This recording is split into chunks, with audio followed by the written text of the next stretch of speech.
Right, ladies and gentlemen, I would now like to invite our General Manager of the Tripartite Alliance for Fair and Progressive Employment Practices, Ms. Faith Lee, to give us a welcome address.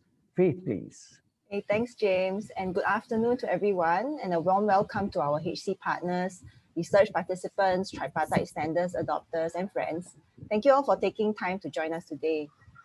So as James said, when we first launched the Tripartite Human Capital Partnership Program in 2017 to recognize exemplary employers like yourself, one question we had was whether there were positive links between strong human capital practices and good business performance. I'm sure that many of you who are champions of human capital development in your own organizations are already quite expert in using qualitative and quantitative analysis and data to demonstrate this to your stakeholders, your shareholders.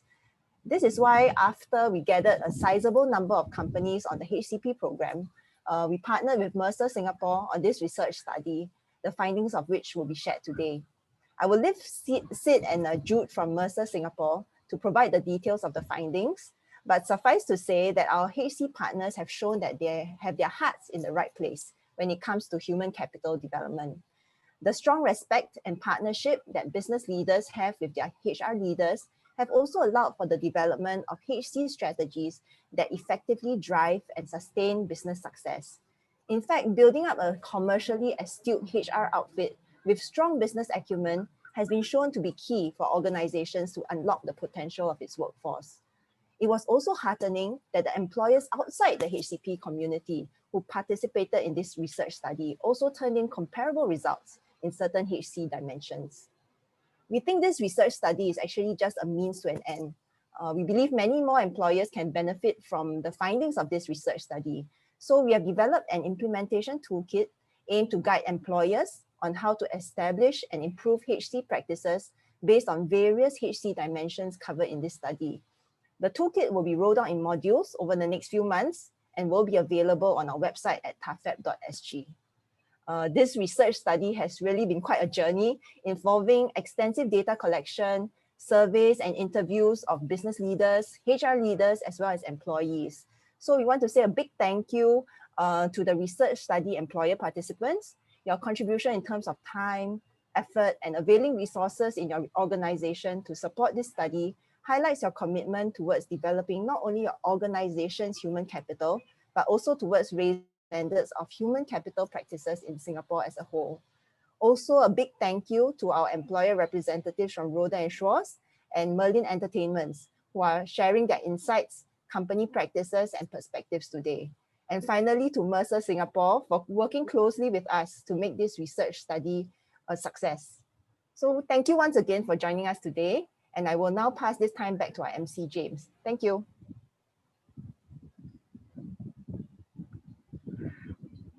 Right, thank you, Ms. Faith Lee, General Manager of tafep.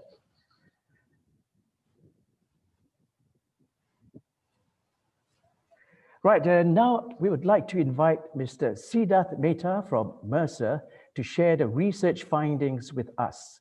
Now, Mr. Mehta has a multi-dimensional HR and business leadership experience that spans across the corporate and consulting environments in India, Australia, Hong Kong, and Singapore. Now, in his capacity as the consulting leader for Mercer in Singapore, he oversees the entire spectrum of HR consulting engagements that the firm is engaged in. Now, leading key HR transformation projects in and outside of Singapore. Now, he has also led industry-wide capability building projects in Singapore, such as job redesign initiatives for several industries. Now, Mr. Mehta is one of the key leaders in driving the HCP research study. Now, let me hand the screen over to Mr. Mehta. Now, over to you, Mr. Mehta. Thank you, James, and thanks, Faith, for that introduction. I think you both have very eloquently said what I have to say, and you said in like 5 minutes. I need to say that in maybe 30 minutes. So for the audience, those that have dialed in, a very warm welcome. Allow me to share my desktop with you, and I'm hoping it's starting to show up now.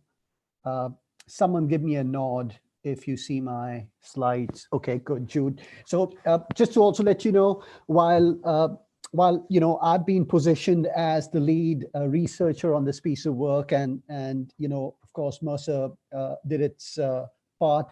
There are a couple of colleagues of mine in this room, Jude and Aldian, that have done incredibly hard work over the last 18 months to pull this off. So I'm just a mouthpiece, but they are also in this room, and we make sure that they get to share their insights with you as I take you through the slide where essentially we got about 40 odd minutes to take you through maybe 30 slides. We do want to keep the last 15 to 20 minutes for Q&A. So like James said, if there's something that crops up on your mind, by all means, send that through the chat box. We'll pick up your questions and respond to them. For those that we can't get to, my apologies in advance, but we'll make sure we do get to you. So if you can give us some details about your email, we'll make sure we follow up your questions with a response and maybe a call just to take you through the details if you wish to speak with us.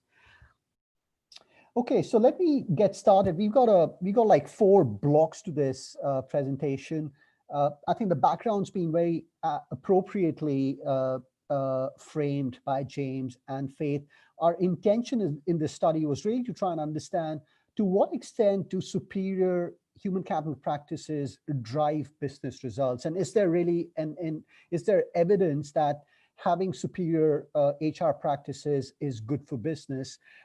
It is a pretty ambitious task that we had undertaken, and not a surprise that yes, indeed, our conclusions were that human capital practices definitely lead up to stronger business results, but not in isolation. So we saw that there was a bit of an interaction effect, just like you think about, high yielding seeds. They by themselves can't produce the harvest you're looking for. You need a fertile soil, you need water, you need sunlight, and you need some tender care. And that's true of human capital practices and the corporate world in general.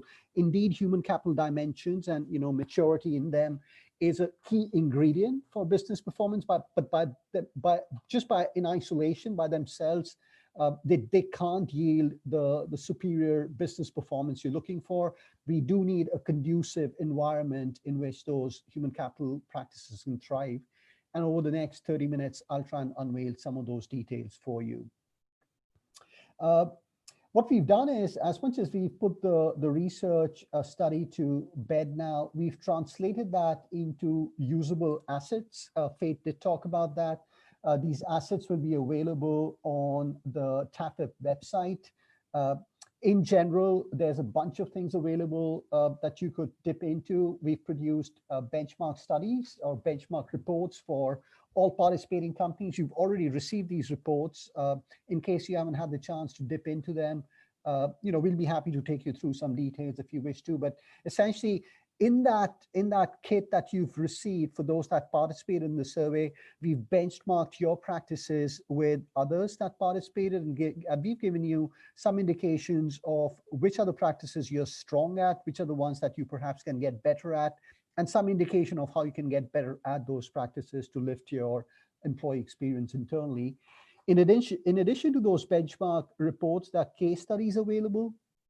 And lastly, there's an implementation toolkit available, which does a bit of a deep dive into each of the human capital practices and tells you a bit of a roadmap on how you can improve them if you wish to undertake that effort.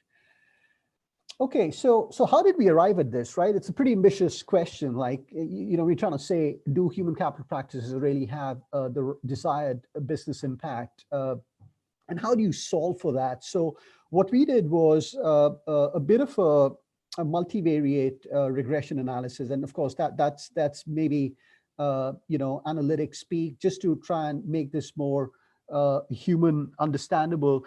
Essentially, we looked at 3 perspectives when we undertook this study. The first was a human capital perspective. So that deals with breaking human capital into its value chain. So things like you see on the screen, career development practices, workforce planning practices, compensation practices, talent acquisition practices. So we asked HR leaders to rank themselves across a range of factors that were very human capital dimension related.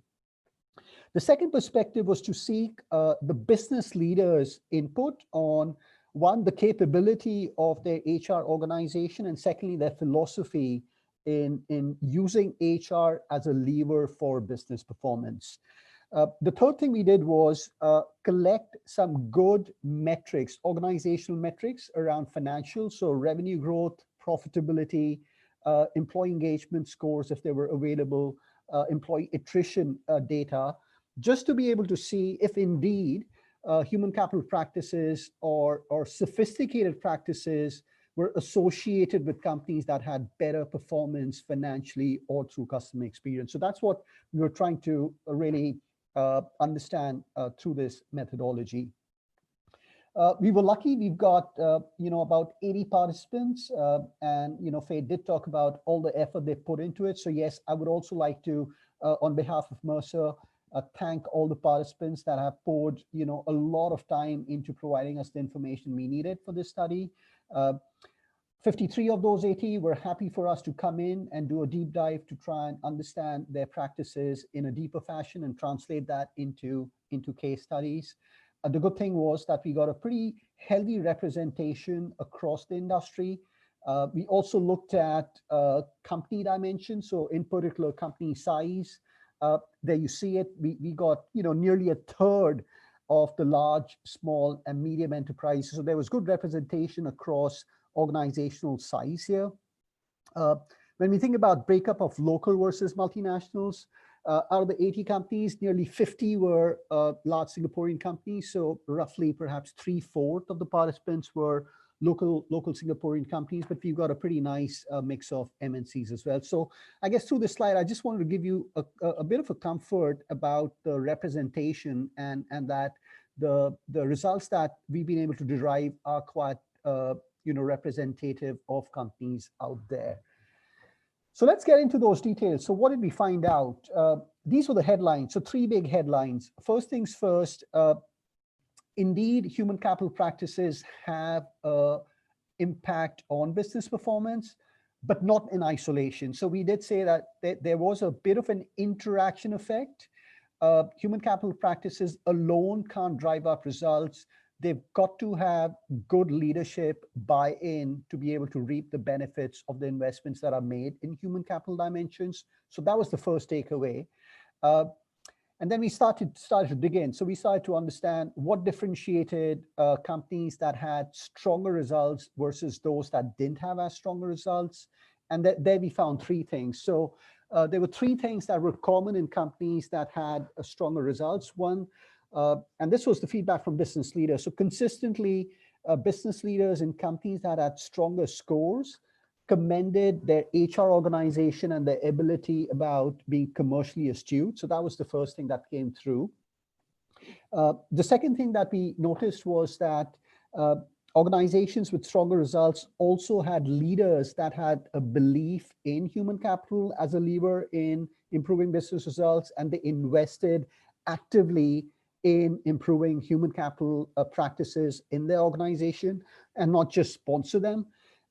The last piece was human capital practices by themselves. When we thought of differentiation across the HR value chain, there were 2 that stood out. So clearly companies that were doing well had strong maturity in goal cascading practices and talent acquisition practices. So those were 2 differentiated human capital practices that stood out for high performing companies. And so those were the major findings. I'm going to also talk about what it takes to be commercially more astute, because given that that's such a big feature of high performing companies, we will spend some time in discussing what enables HR to be commercially more astute. Okay, so let me first talk about leadership support. I did make the point that the study suggested a bit of an interactive effect between human capital practices and a certain conducive environment. And when we talk about the conducive environment, I think the most important ingredient there was really leadership support. What we found through the study was that strong or high performing organizations had leaders with 2 characteristics.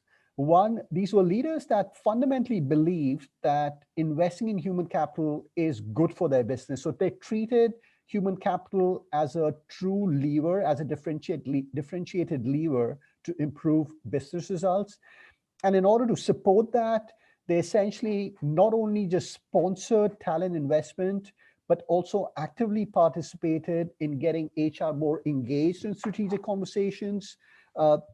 They allowed HR to be creative in aligning business strategies with workforce dimensions, in holding their own leaders, their direct reports, and themselves for human capital outcomes.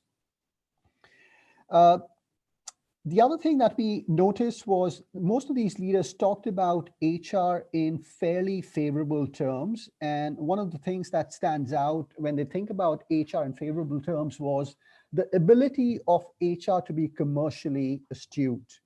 And this commercial astuteness is, of course, a label that comprises several facets, which is what we've put down in bullet form. But when I think about it, they were basically saying three things about HR leaders that had commercial acumen. The first thing was that these HR leaders are not just speaking HR speak, they have the ability to translate HR information into business speak. So they are framing HR issues in terms of financials and benefits or a business value.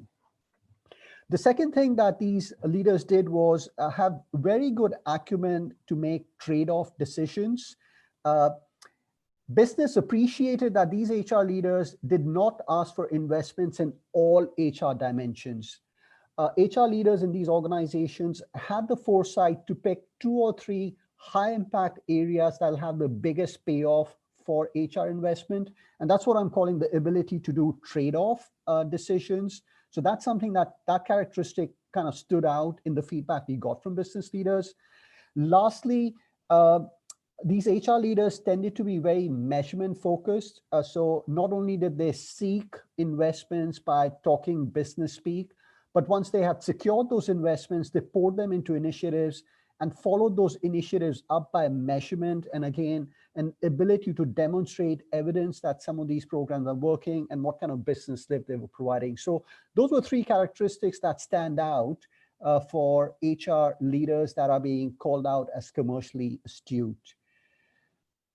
When it comes to human capital practices per se, this was surprising for us. You know, we did not see a lot of variation in human capital practices across the board. I guess one consistent theme that stood out was high-performing companies were really good at performance management, in particular the goal cascading process. So the ability to align business strategy with HR factors and how they cascade that through goals that are being set across the organization was something that the high-performing companies scored the highest on. The second dimension was talent acquisition. They were really, really good at acquiring the right quality of talent at the right speed, at the right cost, and just the focus on branding and talent acquisition was very, very sophisticated in these organizations. I've already talked about the HR commercial elements, so I'm going to skip this. It was the same 3 things: ability to speak in terms of business language, ability to make good trade-off decisions, and lastly, just a focus on measurement. That I'm now going to invite Jude into this. Jude will be able to talk, hopefully give more flavor through case studies and demonstrate how some of these factors were being applied across our participating companies. So Jude, over to you. Thank you very much, Sid. So Alden and myself, we have engaged many of these participating companies and a total of 53 in total to conduct case study interviews with you. And so thank you very much again for your time. It comes with 3 key points here. So the first being that what we realized is the most mature practices across all organizations that we interviewed was that performance management and career development were the consistent human capital dimensions that were featured as one of the most mature practices within all organizations. Second point here is when we started to deep dive uh, across different organization size, the different organization, based on their sizes, they had different focuses in terms of their maturity of practices. They were different across their organization size. So for small organizations, was talent acquisition. For medium size was career development. For large was the session management. And we'll deep dive into that in the subsequent slides. Third point here is there were a couple of common themes across when we interviewed the HR leaders during our face-to-face interviews was that organizations, in terms of their talent philosophy, they were moving from buying talent to building talent internally, so building that career pipeline, and that a lot of them are looking at developing and upskilling their workforce. And the primary, I guess, motivating factor is industrial disruptions. And again, for COVID as well as digitalization is causing that to happen. There is also a mix of formal and informal approaches when dealing with their employees, formal through HR policies, implementing HR policies, and informal through the managers engaging companies and customizing the policies on a case-by-case basis to approach their employees. And last but not least, workforce analytics is something that's up and coming. A lot of organizations are looking at using data to make evidence-based decisions for their employees. It's still in early stages, but it's very encouraging to hear that HR leaders and organizations are already starting to develop and invest their time and effort on these. So if I just go to the first point of with regards to performance management and career development, is as you can see on the bottom left-hand corner, we had 53 interviews, and based on that, we looked at the top 2 to 3 most mature human capital practice, and what we developed or what we were be able to feature was a total of 144 practices across 53 organizations. As you can see, performance management and career development are the most featured. It came out 36 and 33 times out of the 53 organizations. This indicates that there is a strong performance-driven culture and developmental culture across all organizations. They are really focused on that, and they are the most mature practices in those organizations. However, if you're looking at the bottom 2, which is strategic workforce planning and workforce analytics, only 12 of the 53 organizations were featured in those. That goes to show for us that there's actually greater potential for organizations to leverage on predictive analytics to drive workforce planning, especially now that there is a lot of trends where organizations are moving from a full-time employee to more of like a freelance, a gig economy. So there's many ways to, I would say, substantiate organizations' workforce, and it's no longer just full-time employees. So that was one of the key findings. Second, as we go into a deeper dive into the organization based on their size, we realized that the featured human capital practices differed depending on the size. So for example, for small organizations which has less than 100 head count, their primary focus and their most mature practice was in the area of talent acquisition. And that isn't really surprising, as for small organization, they need to fight with the giants out there, the big brand names. So the brand names are pretty small. And one interesting practice we've heard from an organization or SME, it's a manufacturing SME, and their main vision and passion was to look at making the world a more eco-friendly place. And they basically use that and leverage in terms of hiring practices for their organization mission and vision, and in a way to attract potential candidates based on passion. And what we recognize is for talent acquisition practices, what they implemented was that to attract them, and it's based on passion, you need to evaluate for personality, because it's an ecosystem of from the organizational culture point of view. And so apart from just doing the normal interviews, what they did was to evaluate based on a personality assessment test. So they conduct that to check whether that these employees have the right passion that aligns with the organization culture. So that was interesting for us. Moving on to the medium-sized organizations, as organizations start to mature and have a larger organization base, they move away from focusing on talent acquisition towards developing a career framework of managing performance as well as developing their employees. And that became more apparent. And one of the interesting organizations that we heard of, this is a hospitality SME. And what they did was it's not just about learning and development and upskilling. It's about creating that pathway for their employees to move into. So for example, they are in the hospitality. So hospitality has a very large base of F&B employees. And oftentimes that can be quite a showstopper once you climb to a certain level within a restaurant, for example. So looking at their waiters and waitresses, what they basically did was they tried to create specialist pathways, such as sommeliers and baristas, where they gave the opportunity for their waiters and waitresses to continue developing themselves and growing in a career, where they could also have a demand for a higher pay package. And what they did was they invested in their people to send them for courses to upskill themselves, as well as competitions.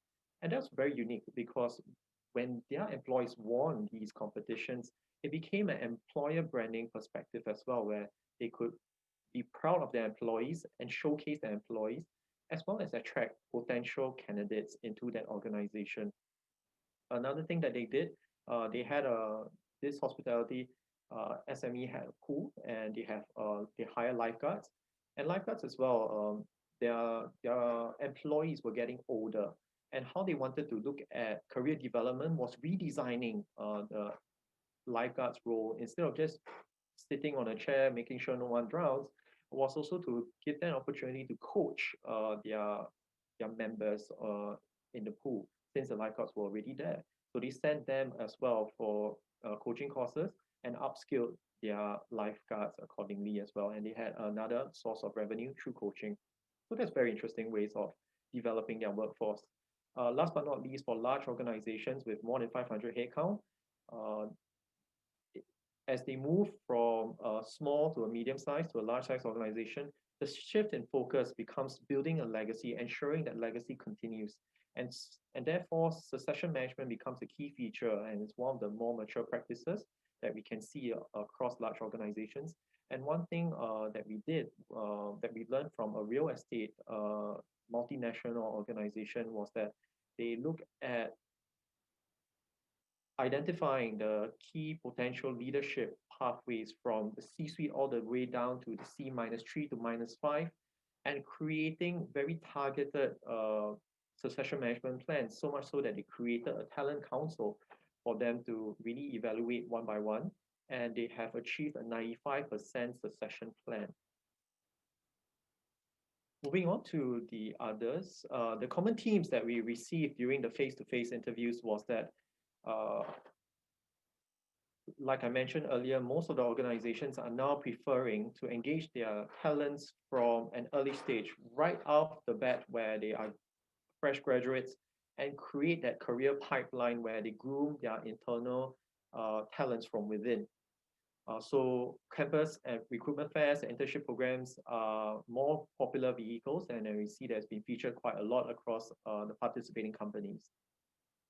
Another second point was how organizations are now looking to develop and manage performance with their employees, was doing it informally rather than just conducting a formal performance management process, and so that they have managers lunch and learn programs, and that's the way that they engage their employees.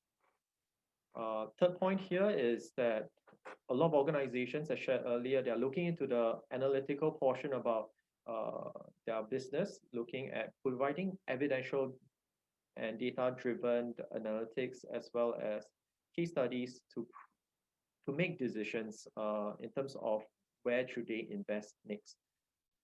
This is a current work in progress, and we are very encouraged to hear a lot of organizations already embarking on certain workforce analytics from a predictive or from a descriptive to predictive standpoint.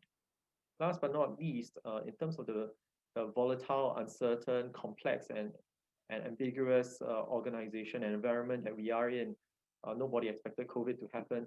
So there are a lot of things that continue to be in a state of flux and that makes workforce planning very, very difficult.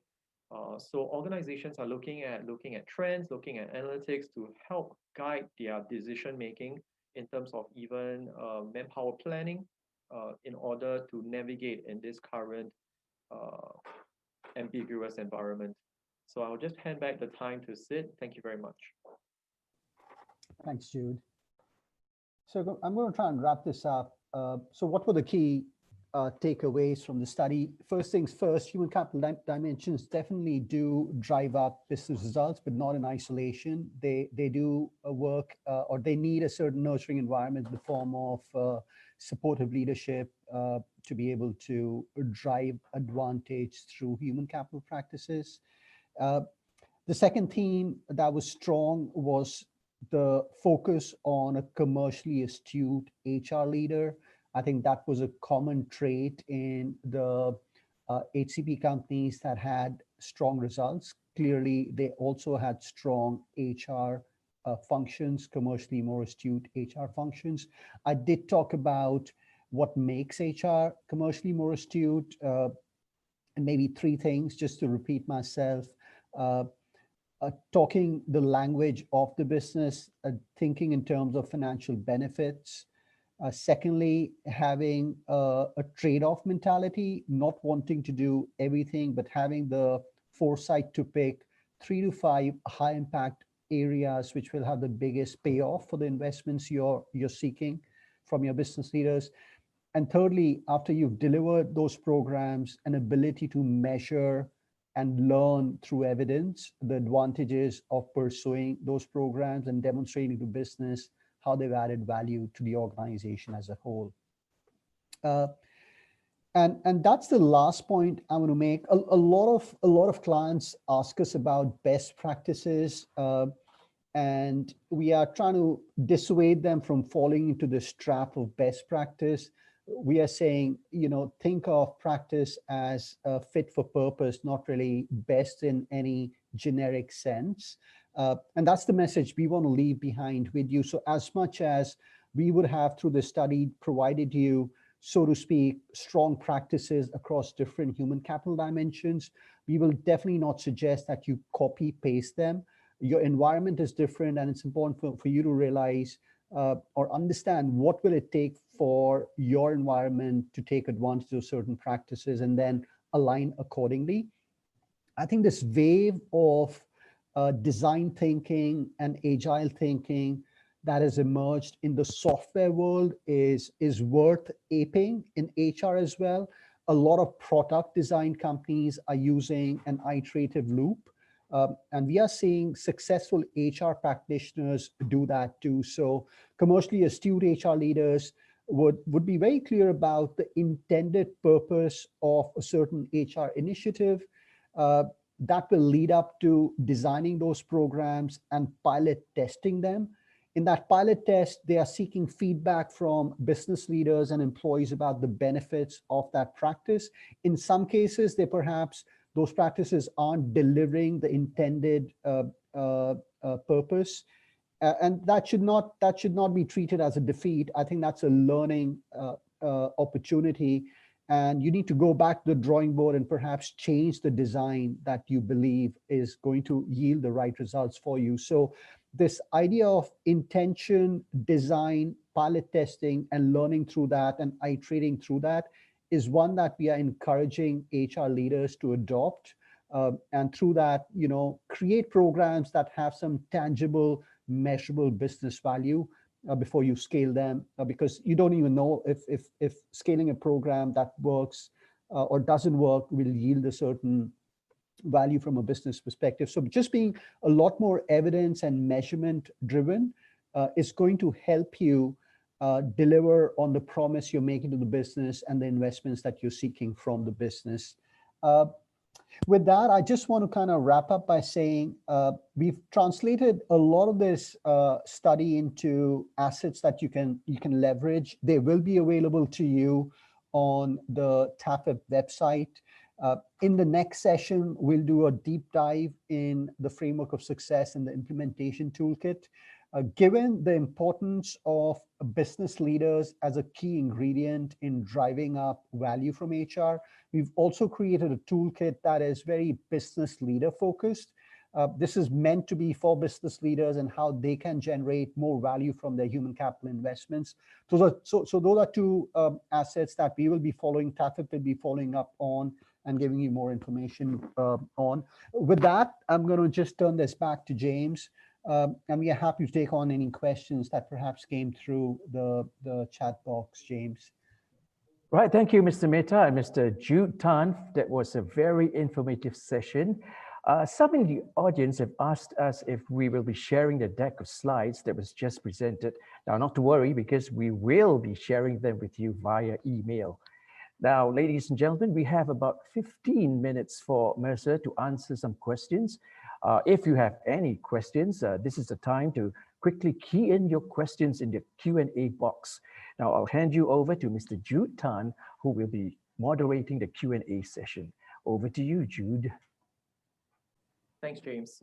We have one question that just came in, and this is, what are the profiles of the small, medium, and large size companies? And we'd just like to know if the profiles skew any of the representation.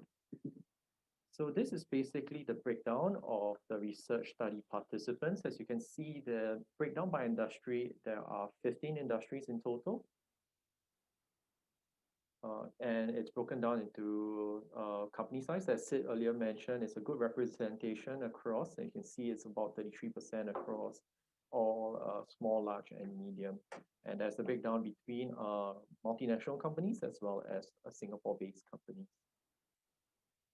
So I would say there is fair representation. Of course, you would see organizations like information and communications being the largest, because it's a mix of professional, scientific, and technical activities and other services. There's a good mix in between of organizations across the first two. And you have financial insurance organizations as well. I have another question that just came in. Yes, the regression analysis was conducted to arrive at these findings. Will the results be shared? We have shared some overall insights in terms of our analysis. It's pretty detailed in terms of the correlation analysis and everything that we've done back end. But let's check and get back to you on whether these could be shared in greater detail. But basically, the overall insights are shared today. We would just like to welcome any more questions. I think there was some with regards to whether these slide decks will be shared. The answer is yes. You will be able to download them once we end this webinar. Okay, if not, then there is another one more question that came in, was that, Sid, so based on the research that we have done, what are the key next steps a HR leader can take to make change? Yeah, so... Oh, Jude, I did talk about this focus on fit for purpose. So I think first things first, any HR leader will really need to understand what are some of the business priorities that they need to support. I think that is the first point. And as they listen in and understand what needs to be done, then try and think through among several levers that they have at their disposal from an HR standpoint. And when I say levers, I'm talking about different value chain components, so talent acquisition, performance management, career development, etc. Which among those would have the biggest impact on a certain particular problem that they're trying to resolve. So I think that ability to be able to customize the effort and also make a trade-off decision is an important one. Plus also try and think about what the potential payoff could be, right? I think a lot of our other colleagues in finance and in marketing have an ability to take the risk and even at the outset make a determination of what kind of payoff a certain investment will have in their functional domains. I think it'd be nice if HR were to start doing that, because I think that poses some pressure on ourselves as well. I mean, it does help us get better at estimating value. And sometimes, especially if you're starting out, you may get this wrong, but you shouldn't feel discouraged. I think it's the process that's more important. By virtue of being forced to determine what payoff a certain investment will have from an HR standpoint, you'll get sharper at making that determination in the future if you got this wrong. Plus, it poses some pressure on you to be able to deliver on that promise that you've used to secure the investment. So I think it just makes HR a lot more result oriented, a lot more measurement oriented. So perhaps those are three things I would say: try and understand what are the business priorities, through that then try and figure out, among several things that you could have done in HR, what are the few that have the biggest impact, and try and translate that into a bit of a payoff, so that that knowledge can put the right pressure on you and the HR function to really deliver the results that you've promised. Thank you very much, Sid. This is right down your alley. One question here is, what are the common workforce analytics that companies look at? Right.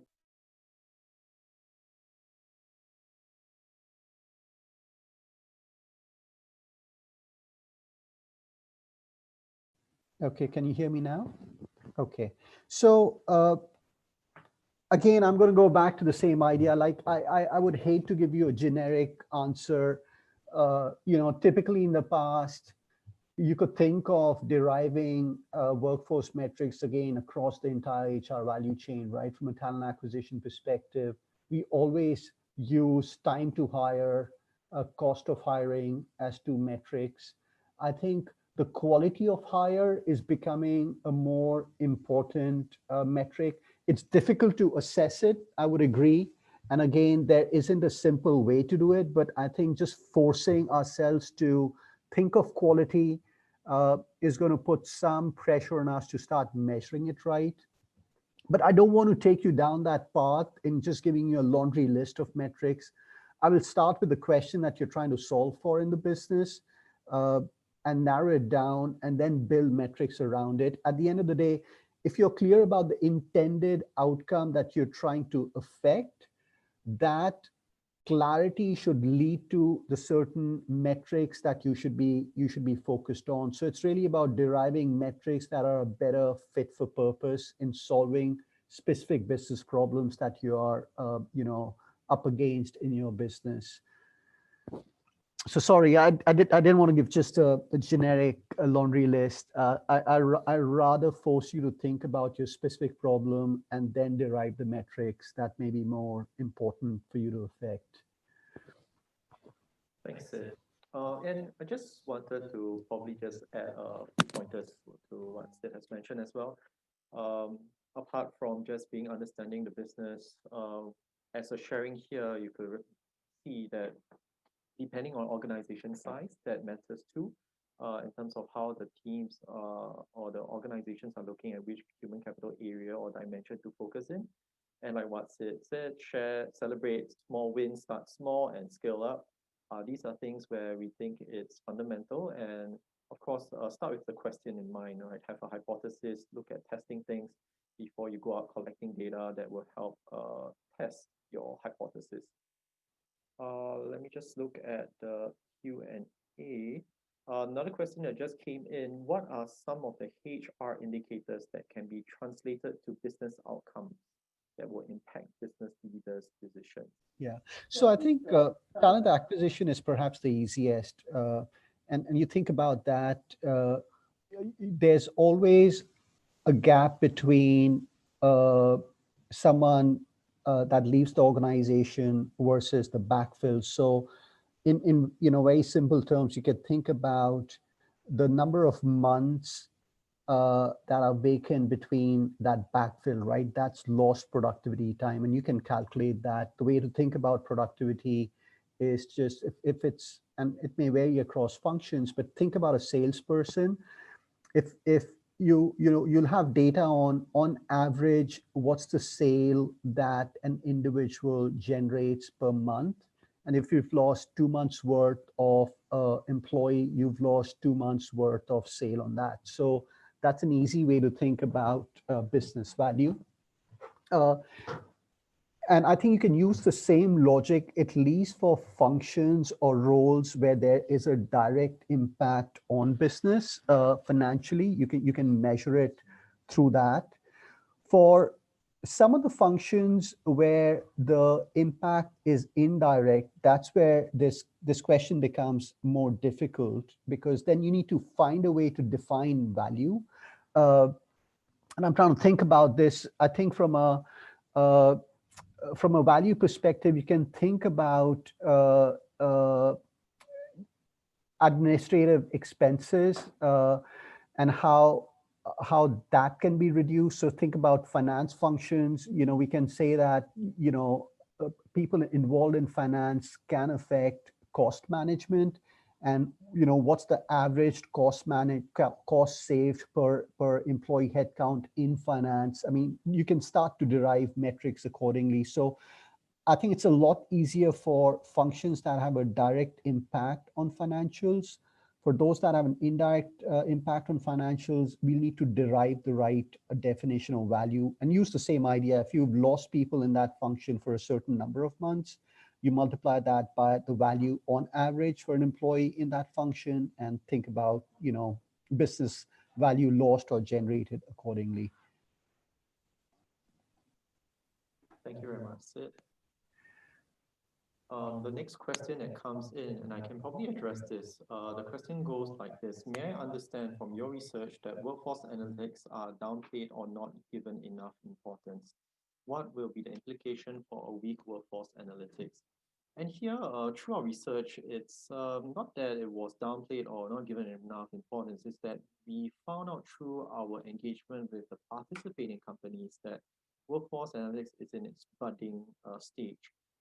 It's not that it's downplayed, but I guess for a long time, it's been difficult to put on matrices like what Sid earlier mentioned. From a financial standpoint, the numbers are there. It's easy because we deal with humans and we are in the business of humans. It's always much tougher to look at creating matrices that can really target human behavior, or looking at things that are concrete in nature. For example, it's tough for an organization to look at productivity. And while there are ways to go about doing it, it's not a very binary, clear-cut answer, yes or no. And organizations are starting to realize the value in collecting data to make sense of it.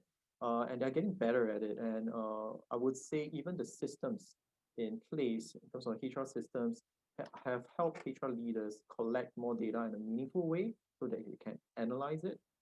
So it's very encouraging to hear a lot of organizations are being very creative to know how they are looking at collecting data, and as well as not making sure that they don't contravene any PDPA kind of rules and regulations, right? So these things need to be treated very carefully, but organizations are already putting things in place and looking at analyzing. So one thing that we've heard is the way they want to analyze for attrition, for example. And another is about fit. So I think in terms of the implication, HR would probably do what HR has done in the past, was that most of the decisions was made based on certain gut feel, either it through being HR or business leaders. But what we are hoping and what we are looking to encourage is that more organizations are using database driven analysis to make decisions. So that's very encouraging to see that organizations are adopting that. And yeah, Jude, I could add to this, right? Especially the big focus in Singapore around skill development. And we are seeing some very good examples of learning analytics. So there's a lot of good data on the kind of learning programs that employees are attending, and any follow-on projects that they're involved in that allow for that learning to be used effectively. So by looking at a combination of learning interventions, you can check who has learned in a most accelerated way, right? There could have been 3 or 4 different methods you've used on certain employees. At the end of that, you've tried to understand what was their learning acceleration. And that can allow you to determine if there are certain methods that are more effective than others. And we are seeing a lot of that being applied. We are also seeing a lot of career pathing analytics being applied. What are the right combination of roles for certain individuals with certain skill sets, right? If I'm a person in marketing, can I my acumen is around understanding behavioral data. Could I potentially move into HR because the underlying logic and strength in my capability is one around understanding behaviors and making sense of that?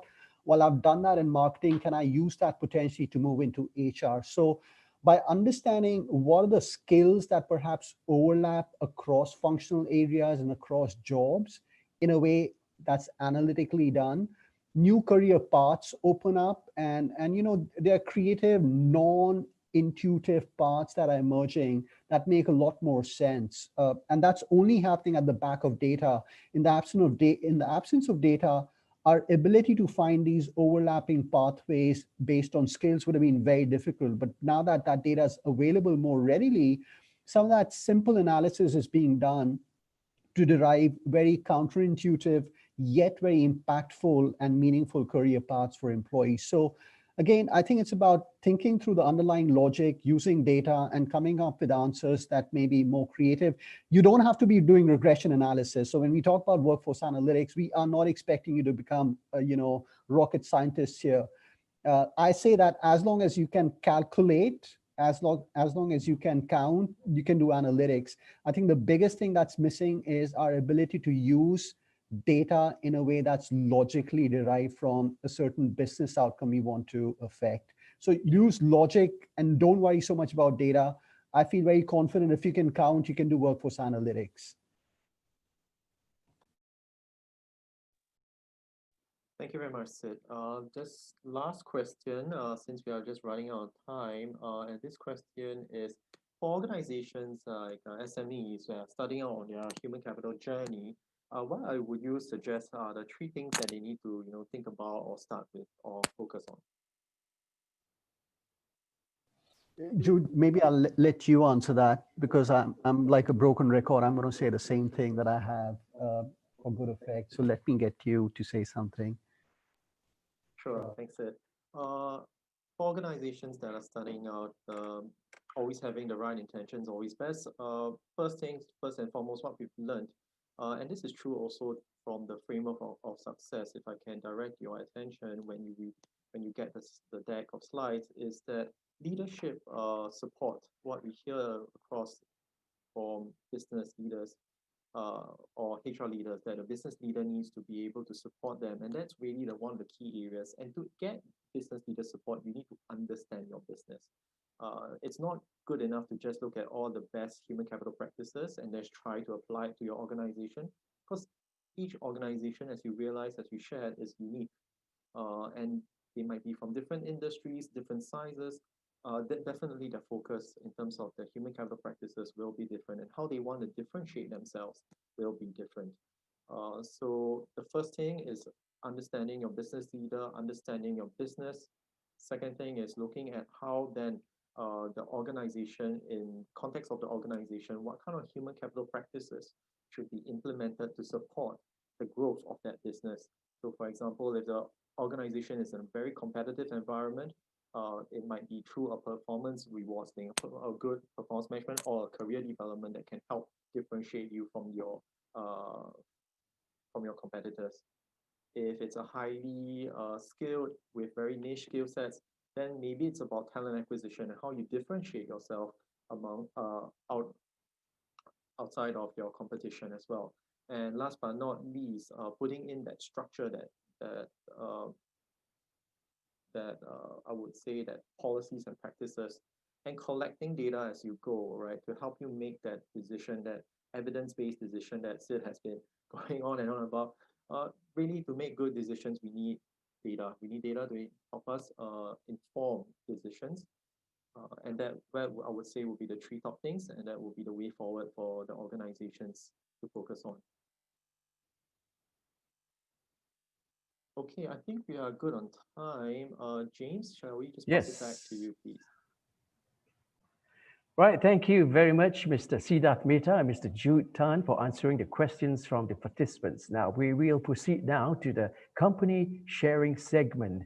Now, joining us today is Mr. Zhang Zixiang, HR Director at Roder and Schwarz Asia, a wholly owned subsidiary of German technology leader Roder and Schwarz. Mr. Zhang started his career in the public sector working on industry development efforts. Now, he then moved on to the private sector to start his HR journey in Singapore Technologies Aerospace as head of talent management and HR business partner before finally joining Roder and Schwarz Asia. RNS Asia today employs 350 persons engaged in R&D, systems engineering, and production activities. Now, without further ado, let's welcome Mr. Zhang to share with us on Roder and Schwarz Asia's career development and local talent engagement practices. Mr. Zhang, please.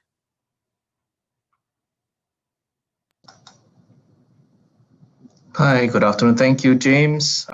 Okay, so good afternoon. I'm Zhixiang from Roder and Schwarz Asia. So thank you firstly for this opportunity to share about our local talent engagement practices. That's the one I'll be focusing on today.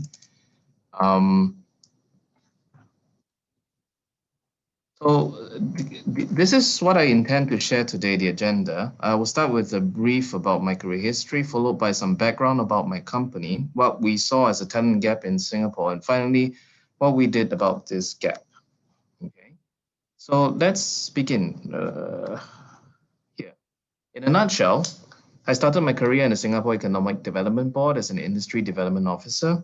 I had the opportunity to see a variety of operating models across the sectors I was working with.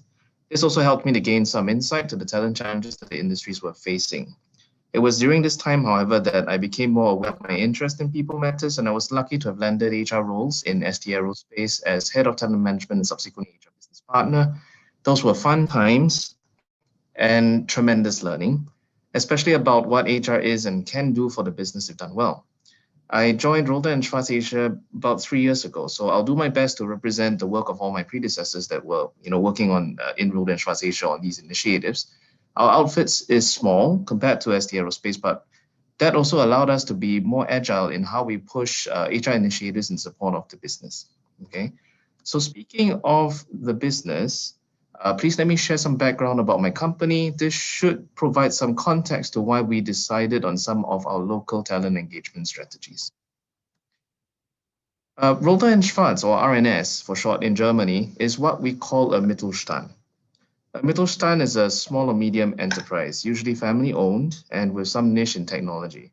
We are a modest 2.5 billion euro in revenue, with about 12,000 employees across more than 70 countries. We are best known for our test and measurement equipment used in wireless communication. In fact, our equipment is being used to test about half of the world's mobile phones for compliance before they are released to the consumer market. Today, we have been able to grow a range of products and services based on our core technology. You can see here some examples of more recent innovations for applications such as 5G testing, drone detection, and even security checks. Our millimeter wave body scanner that you can see on the right has already been deployed in some of the world's major airports. Now, RNS in Singapore started in 1997 as a 6-man system house. So it was no surprise that by 2002, RNS increased Singapore's responsibilities to cover the region, leveraging on our good business environment and connectivity here. It was really in 2008, though, that RNS made a crucial decision that changed the fate of the Singapore outfit. Up till this time, the international entities were mainly sales. Other core activities like R&D and manufacturing were centralized in Germany. It was really the 2007 global financial crisis that became that wake-up call for the RNS management to diversify risk. And after evaluating several locations, they finally chose Singapore to be the home outside of Germany. So this is what resulted in the establishment of our first R&D lab and also our first manufacturing facility shortly after. So we have 2 locations today, one in Changi Business Park, one in Loyang Industrial Park, and we currently hire about 450 employees, more than 80% of whom are Singaporean or Singapore PR. Now we can see here that we have grown over the past 20 plus years from a small systems house to host a full spectrum of activities. So we are very proud to be the only outfit outside of Germany that has such a full suite.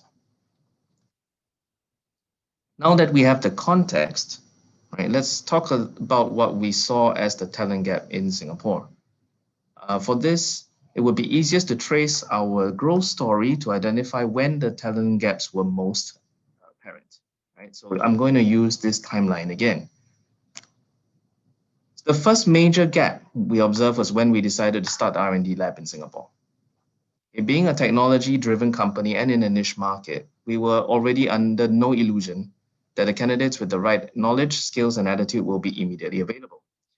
But even with our commitment to train, it was still tough to find suitable candidates in Singapore. So we had to tap on regional talent first in order to grow the team up to about 120 R&D engineers, just sufficient to staff the planned product labs. Honestly, we were lucky that many of our regional talent eventually assimilated into our local core. It also became apparent during the ramp up that not having many German speakers or employees with a German affinity was a clear derailer. I mean, this really hit home when almost all of the technical documents were entirely in German, right? And some miscommunication, language or culture, led to product development delays. Right. The next one, we saw a similar situation again when we decided to start the manufacturing plant in Singapore, the first for the company outside of Europe. Thankfully, we already had some experience with the R&D lab, but the actual process was still non-trivial in terms of getting suitable talent to do a greenfield expansion. Around 2015, after we have reached some sense of stability, we then noticed that our employee demographics were skewed towards just mid-hires and mid-career persons, right? And this was a direct result of needing to ramp up, but it was an early warning sign also for us that we need to review our talent pipeline. Right? So if we were to put all this together, we see a gap in knowledge, skills, and mindset. This is still relevant today as we continue to deepen our engagements with German counterparts. We see a gap in language and cultural understanding. I'll be frank that, we have achieved some level of trust between the cross-border teams over the years, but it is because we went through the experience that we know painfully well the gap, especially for future collaborations. And finally, we are concerned about our future pipeline, right? To note, we are keenly aware also that our industries are competing for the same talent pool. So knowing our gaps, what we did was to split our approach to address them in two main buckets, right? The existing talent base and our desired future talent pipeline. We then mapped our HR initiatives to address the relevant gaps in these two buckets, okay? For our existing talent, we honestly felt there were some limits on what we could do, especially since they have already established some relationships and they have work commitments to fulfill. So aside from the needs-based technical training and sponsored language classes, hopefully to give them some insight on the culture, we felt that the best way was to leverage capability transfer programs in order to bring the cross-border teams together to bridge these gaps. So what you see here on the right, these charts, right, show some of the capability transfer programs that we have invested in over the years. I mean, you can see for yourself that, we've sent teams to Germany to be attached for significant periods of time, 3 months, 6 months, years, even if it's really needed. Likewise, our German counterparts spend significant times in Singapore, right, to impart their knowledge and skills. And as you can appreciate, this is a non-trivial cost. But it is also this time that the cross-border team spent together that was crucial to our current success. For the future talent, especially the desired younger talent, the gap in knowledge and skills is less of an issue. We have to train them after all. However, we felt that this was really an opportunity to address the gaps in mindset, language, and culture, or what we can loosely call the German affinity. So in fact, knowing how long it takes for anyone to develop a German affinity, and this is assuming the individual has some interest to do so, it just made sense for us to create a more deliberate program such as the Polygoals UAS program. I will explain more in detail later. By extension, we also reviewed other engagement programs that were more likely to engender interest in the German culture, right? So let me go ahead and provide a little bit more insight now. On the PGU, for some background, right? Our R&D is more applied R&D in nature, and therefore requires engineers that are more hands-on in their training, at least to start. It is not uncommon for German companies to have a dual studies program where students can work as an apprentice while studying to get a degree. And one of the well-regarded education partners for the dual studies program in Germany is the University of Applied Sciences, or UAS. And we already have an in-house apprenticeship program that is partnered with UAS. So we thought, hey, our polytechnic students in Singapore would have more hands-on approach to their training. We also know that the better performing students academically would be primed to apply for university immediately after graduation, barring NS. And therefore, we got together with EDB and Mittelstand with operations in Singapore to create this PGU program where top performing polytechnic students can pick up the German language, experience a dual studies program in Germany, and to top things off, be the first pick for an employment opportunity within the sponsoring Mittelstand. One of the major selling points of this program is that it is bond-free. I believe this might have something to do with the aversion to the concept of slavery. Okay? But anyway, regardless, this has garnered some attention, right, when the program was first launched. So today we have, for Roda and Schwarz, 3 PGU scholars who have started work in Singapore, and we have another 11 more PGU scholars in the pipeline. And as expected, for the PGU scholars that were started work, they were able to quickly establish rapport with our German counterparts. Now, aside from the PGU, we also have other student engagement programs. So in addition to the regular career fairs and sponsorship awards and internship arrangements, we also started to review our engagements with the tertiary institutions for possible angles on the German affinity. So we looked at other scholarship programs, such as the master's program that we would fund at TUM, which is the Technical University of Munich, with many applicants from TUM Asia, which is based in Singapore. And also, we partnered with the SGIS scholarship, where we were exploring midterm overseas scholarships, preferably in Germany, but I have to admit that one was to limited success. Okay. We also ran annual engineering competitions where we got the tertiary institutions to form student teams and compete to solve an engineering challenge. And this is done in Singapore first. The winning team will get a fully paid trip to Germany, and then they get to compete with the winners of all participating countries in the finals. Now, usually the Germans will win, okay? But there was one year that the Singaporean team, I believe it was from NUS, that they won instead. And I think that was a really proud moment for us over the 10 or so years that we were holding this engineering competition. And finally, maybe just one other one, we signed an MOU with ITE to provide their students an industrial exchange program during the school holidays to see how both the Singapore and German manufacturing plants looked like and operated. And we also had one batch already done both ways, right? So we have ITE students that has already gone to Germany once, and we have also have apprentices from Germany who was hosted in Singapore. And we were very happy that the two batches were communicating very well with each other. And the language was a problem at first, but I think that's when they kind of figured out they could really communicate even cross-border, not always using the language only, right? So we will hopefully have another batch soon once the international travel situation becomes more certain. Now, to sum it up, our approach to local talent engagement practices, this is what it looks like. We intend to continue the majority of these practices, but we may have to make some refinements to adapt to the recent situation. Regardless, hope this sharing provides some food for thought as you develop your local talent engagement strategies. So thank you very much for listening. Over to you, James. Right, thank you very much, Mr. Chung, for your sharing on talent management practices at Roda and Schwarz Asia. Now, coming up next, we have Ms. Angie Ho and Ms. Yasmin Taylor-Tuma from Merlin Entertainments, better known by many of us for its world-famous attraction brands like Madame Tussauds, Sea Life, Legoland, Dungeons, and London Eye.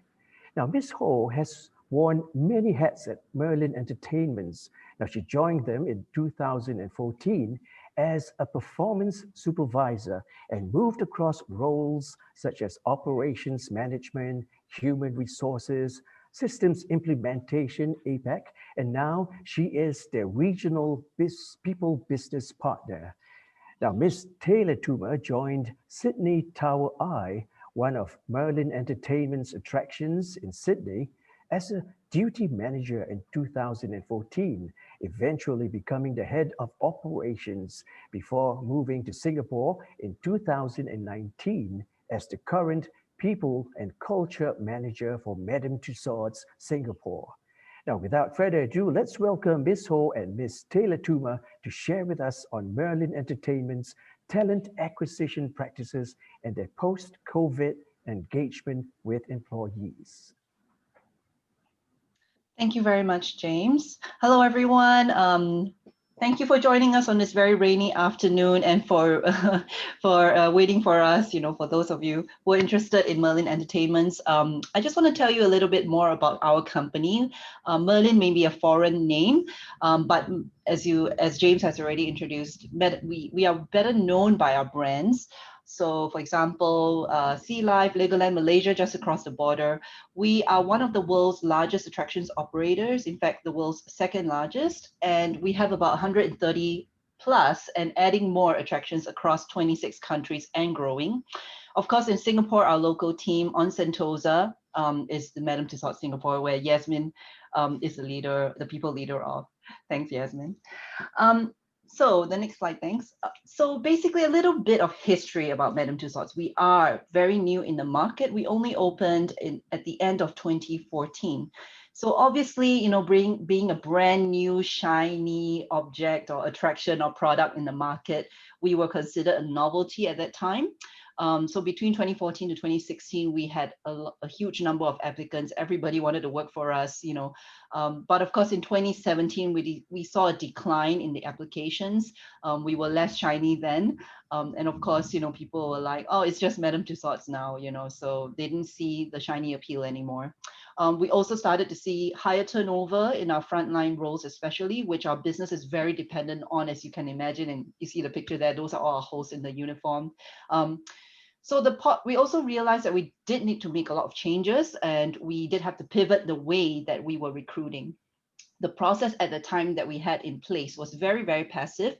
And also we recognized that our candidate experience wasn't that great, and we could do a lot better to match our brand, to match our culture as well. So 3 areas that we did look at to focus for the recovery in how we attract talent was firstly employer branding. So how could we improve that in the market or update that, for example?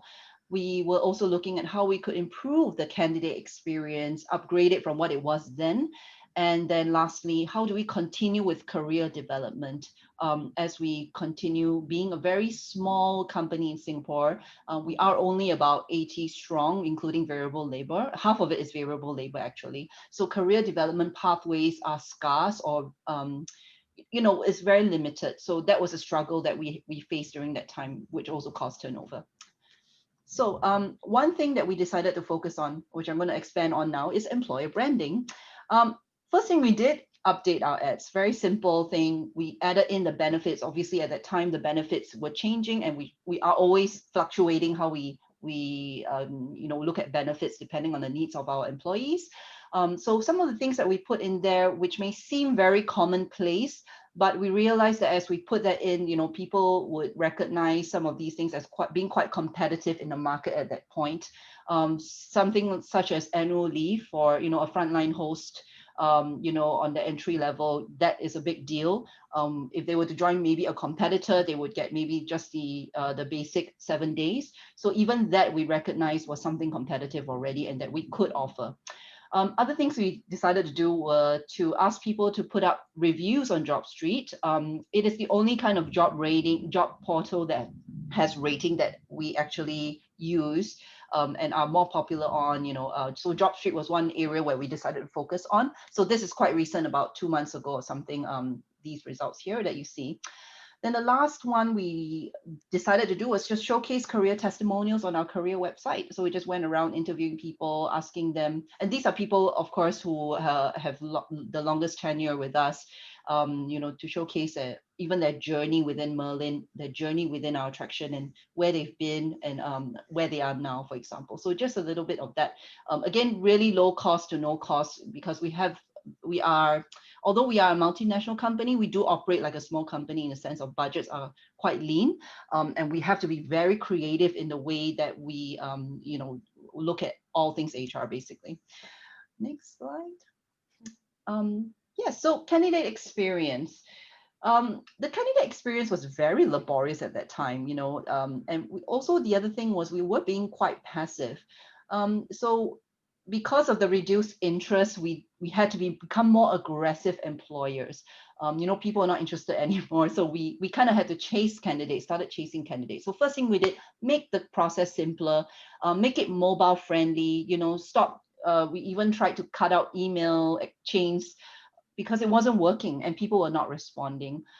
So we did that and it worked. The second thing we did was, how do we make the candidate experience more fun? We are an attraction. We are in the business of fun. So we've got to showcase that, from the very first visit already. So that's what we did. We invited them for a free visit, come, go around the attraction, experience it, go into the 4D cinema, have a ride in our F1 car, as you see there, as well as try out our wax hands for free. And then come and speak to your line, the potential line manager, I say, for an interview. So at that point, they will be feeling more relaxed. They've had fun. They've experienced our attraction. They've also experienced our service. So, it shows that it gives them a glimpse into the day-to-day job and whether they want to be part of that as well.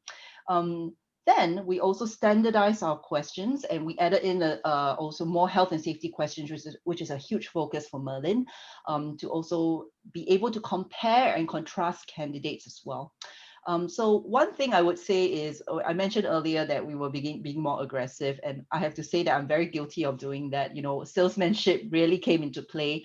I've had several phone calls where I convinced candidates to come down for an interview, just selling the job, really selling the job to them and helping them understand, helping them translate what it's like to work in Madame Tussauds or in Merlin, which is very hard to do sometimes over a job ad or even, the attraction phase. So that's what we were trying to do. Thanks. And then the last kind of key thing that we were looking on is career development. Career development to us, is a continuous process. It happens in many forms, and it's not just a vertical ladder, but it comes in twists and turns. So because of how flat our business is and how lean we are, we really have to work around, those restrictions. So one thing that we do quite a lot is we talk about our talent growth within. So we call them our internal wizards, wizards like Merlin the Wizard, just for context here. Internal wizards, we really like to showcase our internal career journeys within even our, small, short 6 years of existence so far. So thank you, Yasmin. So these are some of the tracks that people have been through in their career with us. Even from an actor, we used to have actors in the attraction, they become a trainer and then they become a commercial team leader. So they've completely cross functions, and we recognize that we have to be very creative in the way we develop our talent and, just trying out different things since we have very little space for vertical growth. Train the trainer is something that we implemented to provide an opportunity for our frontline teams to develop, but at the same time, not adding any layers or any roles or anything like that. Simply just more development, one-to-one coaching with the line manager, or even different functions, just learning about the business from a broader perspective. Time off the floor, and we do pay for their time off the floor. We also, make sure that they get to attend an external course where they get certified to become a workplace trainer. And this investment has really yielded great results for us. We've experienced high-performing hosts. First of all, they've stayed with the company longer, and they've progressed into leadership roles, as you can see in the right operator track there. We've had someone become right operator to trainer, and then now a duty manager, someone who manages the building. Although that's great progression. And I think earlier ITE partnership was mentioned. Same thing here. We've also partnered with ITE. We've yielded great results as well. It's really a great way to foster new talent, and share the cost and time of development with the ITE. At the end of the placement, what we do is we generally give, we offer them the opportunity to join us in a part-time role, or even a full-time role if they can further down the line. As you can see, that the last track there is an intern who joined us, and then they stayed on as a host, then they moved into sales, and then they moved into HR. So that's a really dynamic track, as you can see.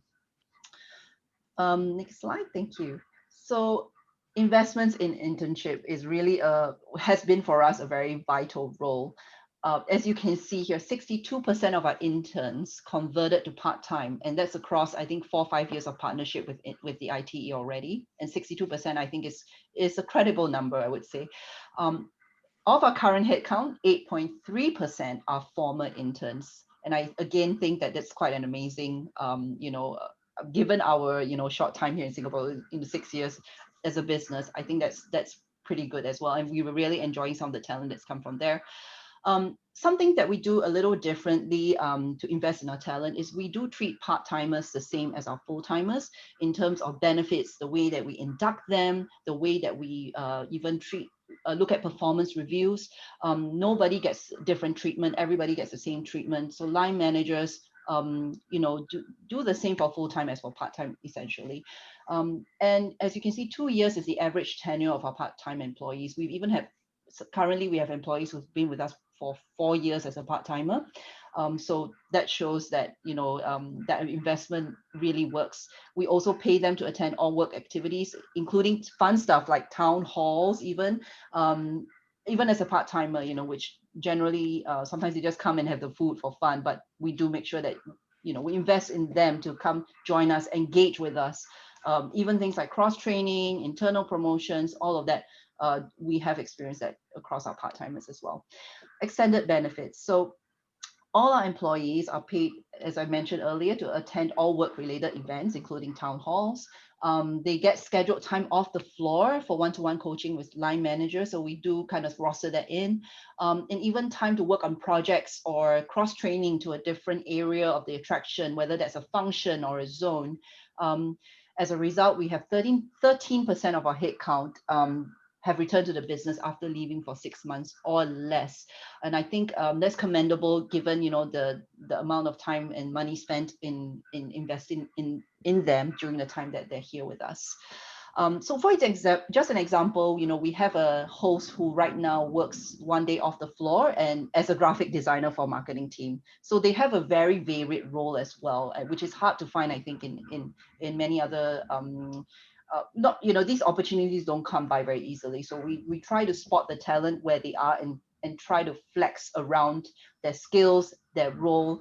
I think one beauty of being a small company is we have the potential to be flexible. We have the potential to flex in the way that we look at our talent, how we develop them, and also our benefits as well. So those are some of the things that we've done. And I hope that that's my end of the sharing. And we were going to talk about engagement now, and I'm going to hand that over to Yasmin. All right, thank you, Angie. Okay, so in terms of looking at employee engagement, particularly through 2020, this year, these are the main 4 areas we focused on. So communication, welfare, L&D, and benefits and rewards. I'm just going to give like a couple of highlights with each one as relevant for this year. So in terms of communication, the moment that our attraction closed and Singapore went to a version of lockdown, we immediately organized having regular town hall meetings through a virtual platform, and these were hosted by our general manager.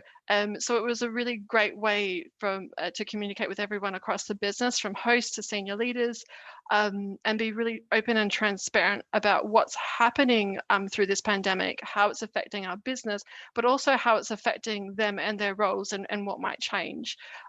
So we've actually continued doing those town halls even since reopening and since we've kind of got to a new normal.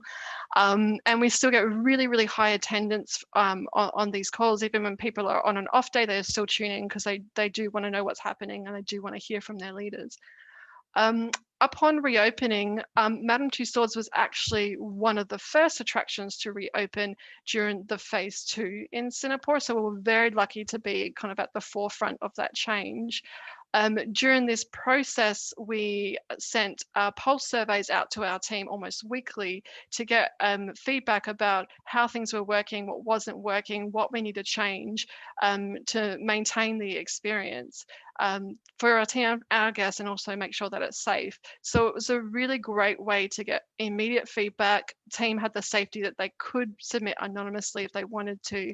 And then we could make immediate changes and adjust to these restrictions and as they were happening quite quickly.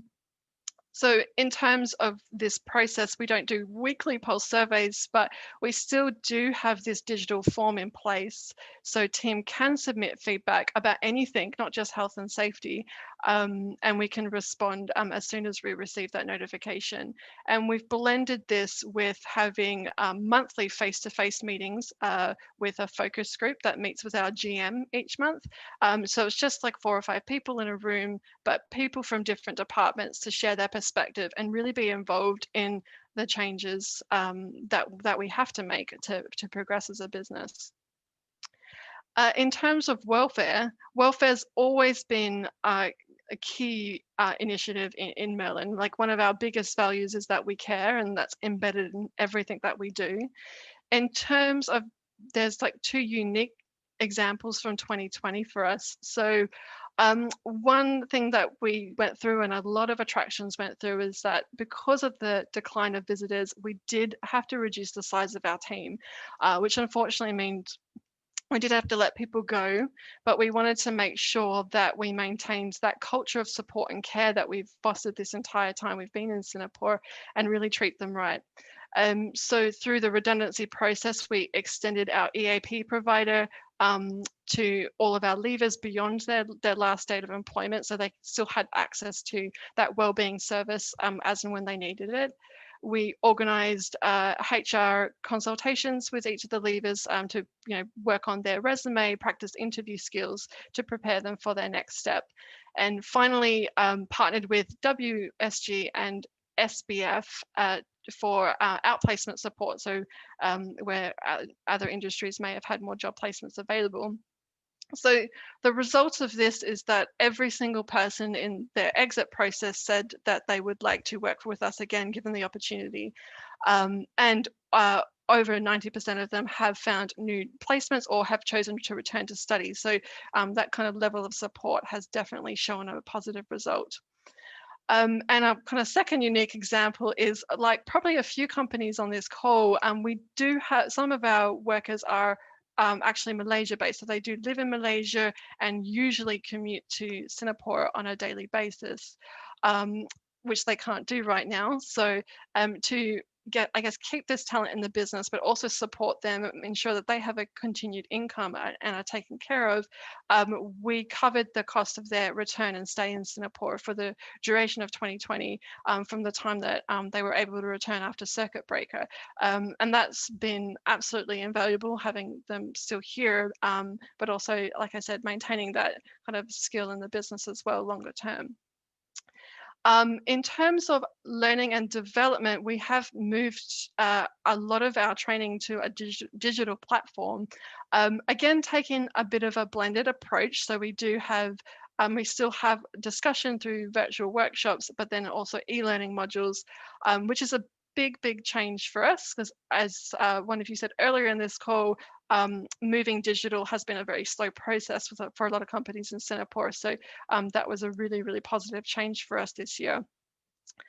And finally, in terms of benefits and rewards, we're actually looking at this at the start of 2020, and then it became more important than ever as our team needed obviously more support and a bigger reason to stay after everything that they went through this year. So some of the things that we kind of did through the lockdown was really maintain that culture of fun and openness, and not just have meetings about what's happening, but also have virtual games and socials just to maintain that connection.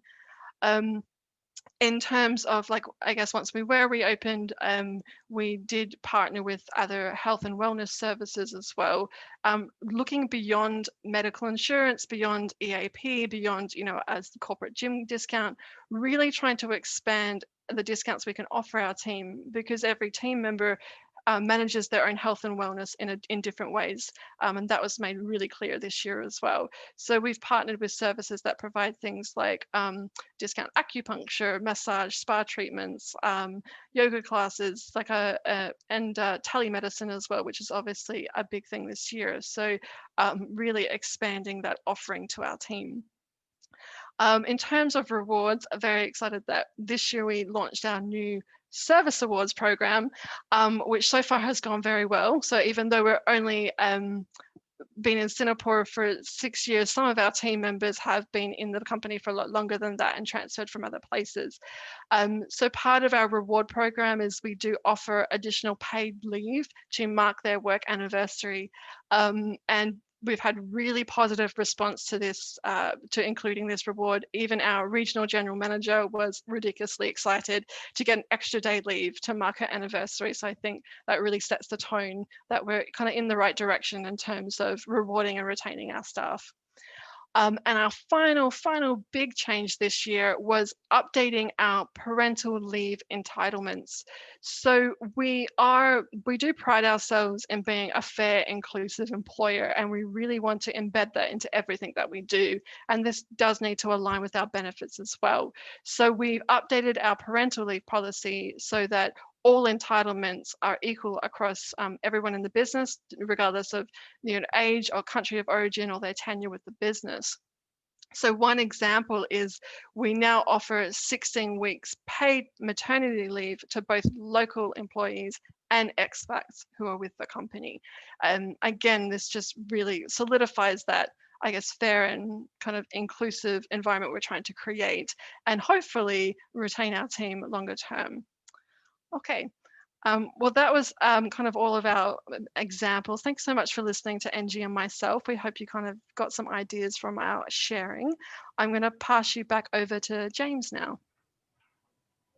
Okay. Right. Thank you, Ms. Angie Ho and Ms. Yasmin Taylor-Toomer, for your insightful sharing. Now, it is indeed heartwarming to note that there are progressive employers like Merlin Entertainments who care about their people during such unprecedented times. Now, let us all continue to embrace the new norm and evolve as we move forward in these times. Well, ladies and gentlemen, we hope that you have learned a lot from Mercer's sharing on the research findings. Our sincere thanks go to our speakers from Roder and Swartz and Merlin Entertainments for their inspiring presentation.